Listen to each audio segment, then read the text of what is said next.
Okay, Don. Well, this is a lot of work, and I'm going to let you get back to your events. And in the meantime, we're going to head out to Washington State, and we'll meet a family who's long been celebrating the harvest from their trees. Oh.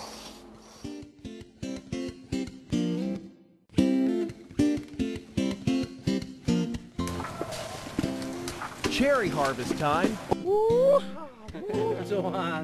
means reunion time at Stemilt Growers, one of America's largest fruit tree orchards, as workers return to bring in the fruit from these trees in central Washington State.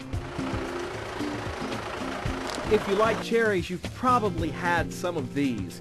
Stemilt is the nation's largest shipper of these delicious delights, and in the midst of harvesting 150 tons of cherries from thousands of trees, the focus today is on family roots and a hill steeped in family history. We're standing and walking down Stemilt Hill. Right, this is Stemilt Hill. What does that mean? It's an Indian word for foothills. And this is where the history of Stemilt orchards has unfolded. It's true. My dad started the packing and growing and the marketing thing in 1962, but we actually started growing cherries in 1893 when my great-grandfather homesteaded here. Head grower Kyle Matheson farms more than 10,000 acres of fruit, but this family business began with very humble beginnings. Kyle's father planted his first crop of cherry trees at the end of World War II. Our family's been here I'm the fourth generation. We've just kind of continued to build on the shoulders of our ancestors. You know, we found that we had a competitive edge in the cherry business. The fertile soil of Washington's Wenatchee Valley provided perfect conditions for growing cherries as well as apples and pears. I want to get up in this tree here and show you something because it's really interesting. These trees are loaded. They're only 5 years old. And if you pull one of the cherry clusters back, you'll see these teeny little buds in here. That's actually next year's crop. This crop is being picked today, and this will be on somebody's table within 2 days. Oh, those beautiful cherries God's given us. Oh, they're like Mother Nature kissing him with sweetness. The success of the Stemilt fruit shipping business began with Kyle's father, Tom, a gutsy grower and a farming pioneer whose innovations changed an entire industry. In 1958, I got my returns from the co-op, and I had a total credit of $88 for my crop, and so I was really upset. So I come up with a plan to improve the product, the handling of it especially. And that plan is alive today on this orchard. Yeah, in that orchard. And I'll have to say, most of that plan has been adopted by the whole industry. Tom's plan? An innovative method for processing that chills the fruit and preserves its freshness as it moves from the orchard to your kitchen. As you can see, these are much larger and much smaller. Tom's grandson, Tate, returned home from Los Angeles to help run the family business.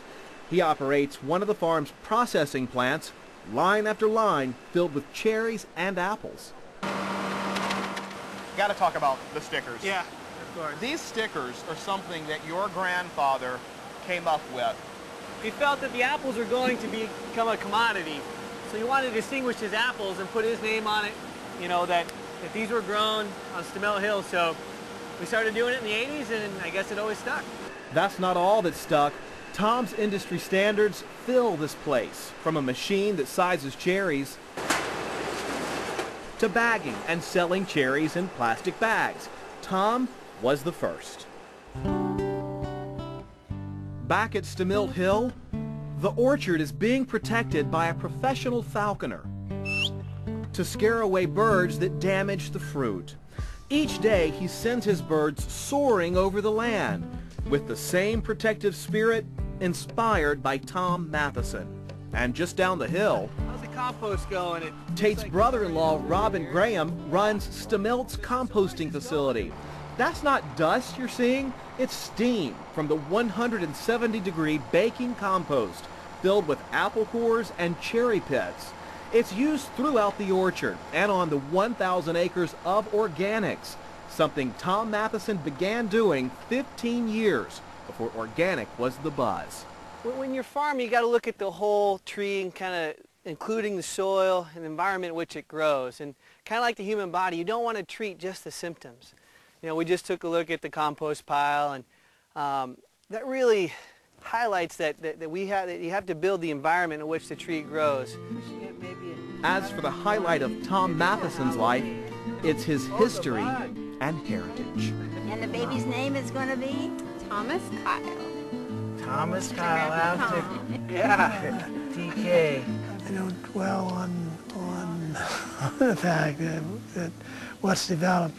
I just feel a feeling of thankfulness more than anything else, and appreciation of the Lord and what's provided us.